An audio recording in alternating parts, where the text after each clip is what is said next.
Hey guys, thanks for joining me today. Today we're going to be talking about a particular CEO who has a near 100% employee retention rate, and we're also going to be discussing how he did it. Now, CollegeWise is the leading college admissions agency in the world. It scores in the 99th percentile in the Gallup engagement surveys, and for the past 4 years, it has had a near 0%, I repeat, 0%, near 0% turnover rate. The Society of Human Resource Management, SHRM for you human resource heads out there, puts the annual turnover rate for the average company, most companies, at around 19%. And a survey of 30 case studies from research papers on the cost of employee turnover showed that it costs a company a full 20% of a worker's salary to replace that person. Other studies have shown that replacing someone in an entry-level position can cost a company as much as 40% of an employee's salary. A staggering amount once you actually stop to think about it.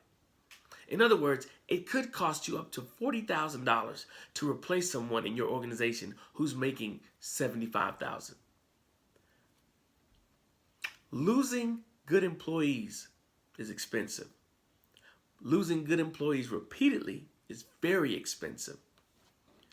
And alarmingly, according to Tiny Pulse's 2019 Employee Engagement Report, 43% of workers would leave their companies for a 10% bump in salary.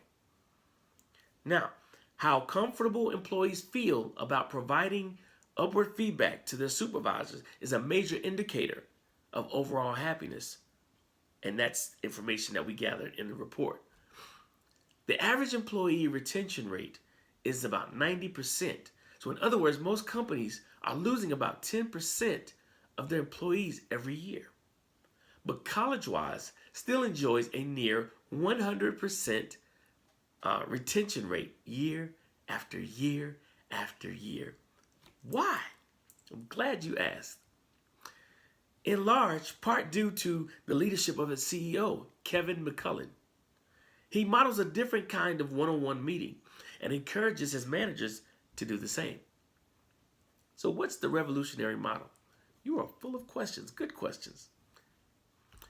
Here's Kevin in his own words, quote, "We make it part of every manager's responsibility to sit down and have one-on-ones with the employees where the manager only comes with questions.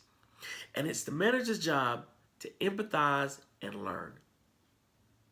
Again, the manager only comes with questions, and his or her job is to empathize and learn.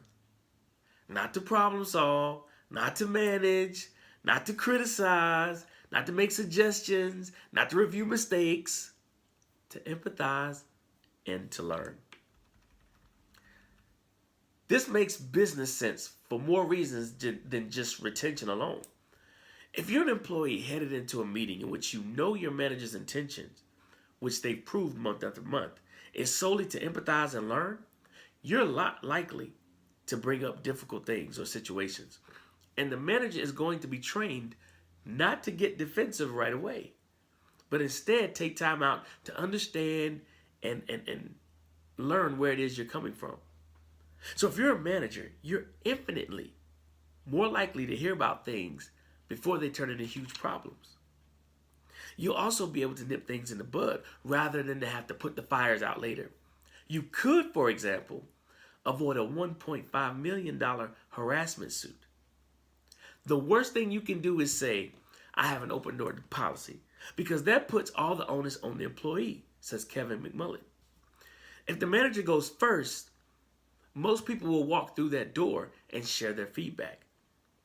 Now, by now, we've all been exposed to enough social science research to know that managers who listen well keep their employees happier and keep them longer. As the old adage goes, people don't quit jobs, they quit managers. But it's not enough to just tell managers they have to listen more or better or more often. Having formalized processes like this one codifies it. It embeds listening into the culture. It makes it part of how you lead. McMullen knows it's important that employees get feedback and coaching on a regular basis. And that, of course, still happens. But it's also critical that employees have a regular space within which to speak what's on their minds and also what's in their hearts and to be heard.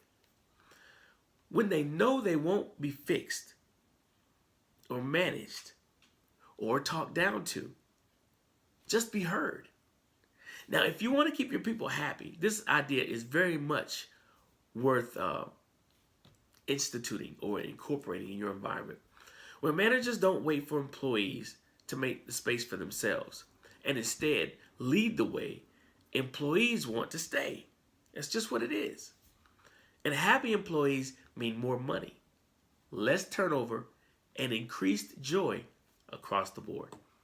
All right, that's it. That's my time. Thank you guys so much for tuning in today. This is a really good one. I hope you take time to sit down and listen to it, watch this video again, digest it, and figure out how to incorporate it into your leadership. I'm pretty sure that this nugget of information is really going to help your leadership go to the next level and really help your teammates create a stronger bond, a stronger trust with you, which is what you need so that you can take your team to the next level. All right? So guys, listen, if you need any help with leadership development coaching, team building, or diversity training within your department or organization, homeowners, it doesn't matter, whatever. Just shoot me an email, respond back on the YouTube channel. We'll get together and we'll tailor make a plan to make you the leader that people want to gravitate to and follow and help make you a more productive and high-performing team as well. All right? Again, thank you so much for tuning in. And remember, great leadership equals great results. How are you leading?